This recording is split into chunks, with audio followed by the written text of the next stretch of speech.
Brownlee Cats. Switching to track and field now on the SportsMax zone.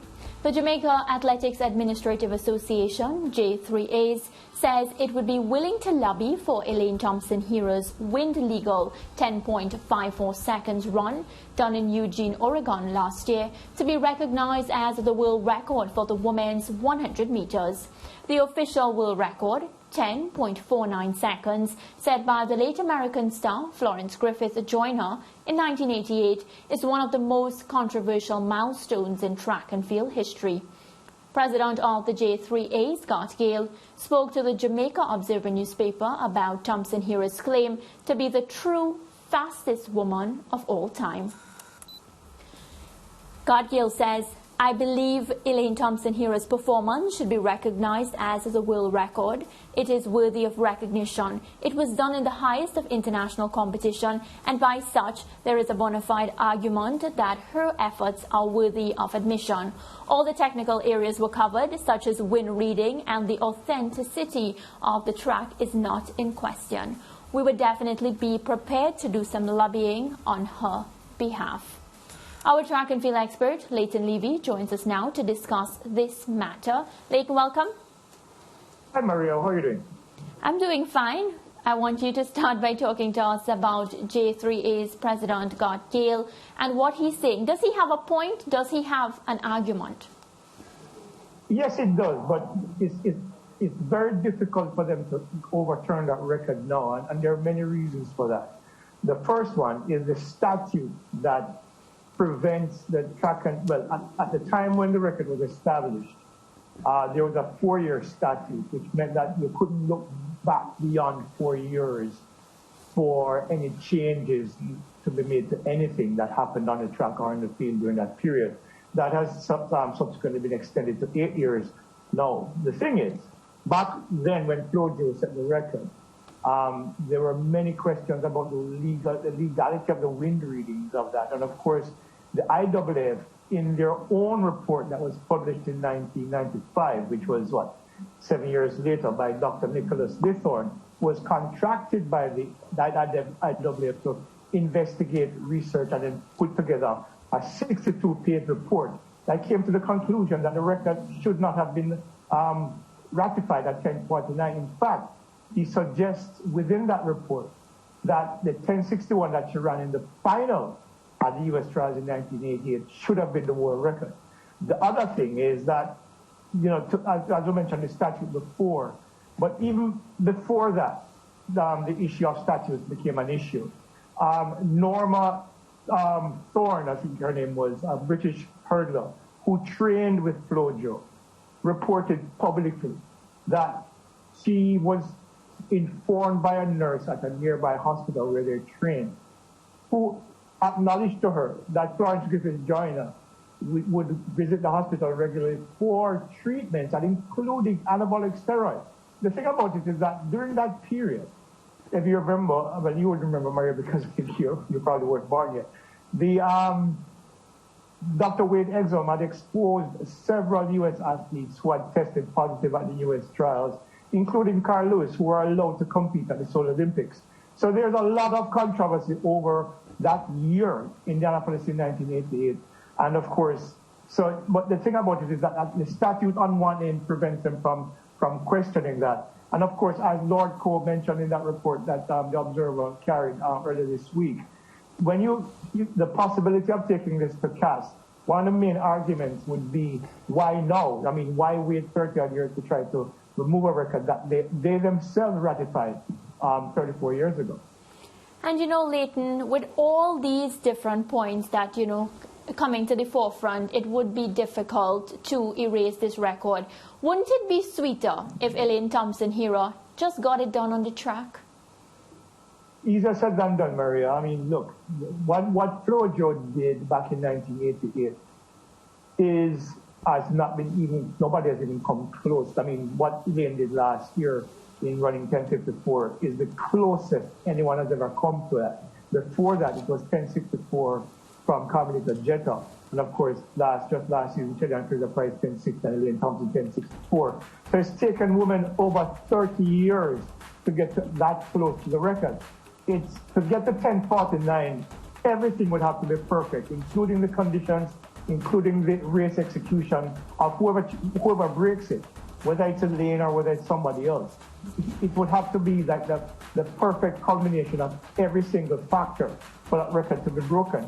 And primarily because for most people who I know and who follow the sport and who study the sport, that record is practically illegitimate, but it is on the books, so you'll have to live with it. The thing is that to get there, if Elaine Thompson does do it between now and the next year, I suppose, she's going to be 31, 32.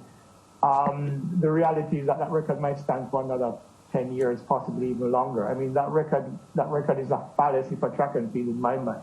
And for anybody who believes in the sport and the integrity of the sport, that record should never have been validated in the first place.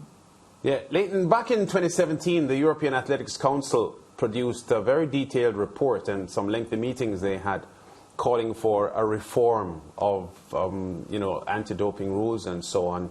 And they went to the extent to suggest that if their report was taken in hand by World Athletics, a huge chunk of world records that now exist would be deleted from the world record list. Obviously, as you established just now, that based on their statutes of the World Athletics, it can't be done in that way. But why would they go through so much trouble and put forward such a strong message if they knew they were just wasting time? And this was primarily based on the drug issue, not even the issue that you just mentioned about the discrepancy over the wind reading. Yeah, the thing is, Lance, I believe that there is a set of individuals within the administration of World Athletics that really want to improve the integrity of the sport by removing a lot of these suspect records. There are a lot of those records were established between the 1960s and up to the 1980s when, the whole Cold War was going on in terms of politics, but it was also going on in terms of the sport of track and field, because the East Germans and the Russians and the Americans were the most complicit. The thing is that these countries, these blocs, control a lot of influence within World Athletics because they provide a lot of funding and they provide a lot of structural support, etc. And I think they're within the immediate administration. We saw that with the last one and, of course, this one under Claude Sebastian Coe now. I don't think they have the stomach for a fight to get, the things right, because everybody knows, anybody who understands anything about what happened in that Cold War period. There are certain records. The 800-meter women's record has been standing since 1983. The 400-meter record has been for just as long, and of course, Flojo's record from 1988. All of these records, and some others as well, have been suspect, and they are records that have significantly dark clouds hanging over them. Marita Kratochvilova? Yeah, those records, 47.60. I mean, look at the talented athlete that Shawnee Miller-Weaver is. And she can't even get close to that record. She's a 21.7 sprinter. She runs 48.3, and she's still half a second off of that record. The reality, in fact, more than half a second off that record. The reality is a lot of these records need to be expunged.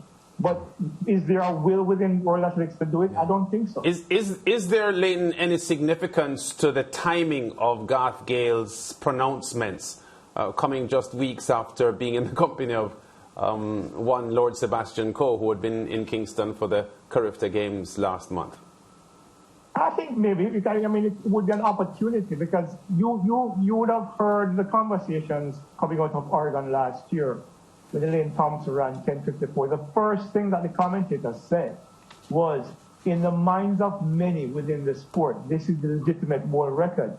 That, I think, provided a basis for Garth Gale to probably take it up with Lord Sebastian Coe, because it seemed like perhaps an opportune time to have that discussion about whether or not steps should be taken to remove that 10:49 from the record books and further legitimize track and field that has been losing credibility over the years because of the significant number of incidences of doping and, of course, other flouting of the laws of the govern the sport.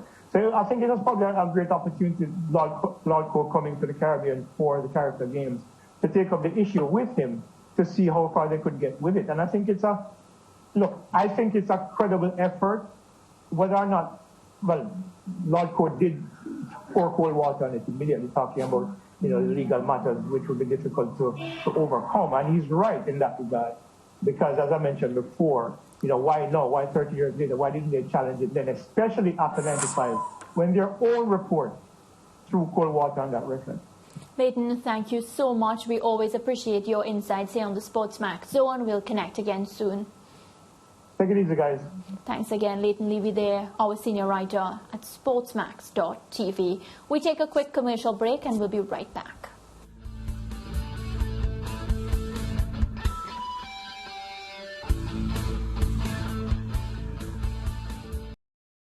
Thank you for watching SportsMax on YouTube. Don't forget to like, share, subscribe, and to click the notification bell to stay informed.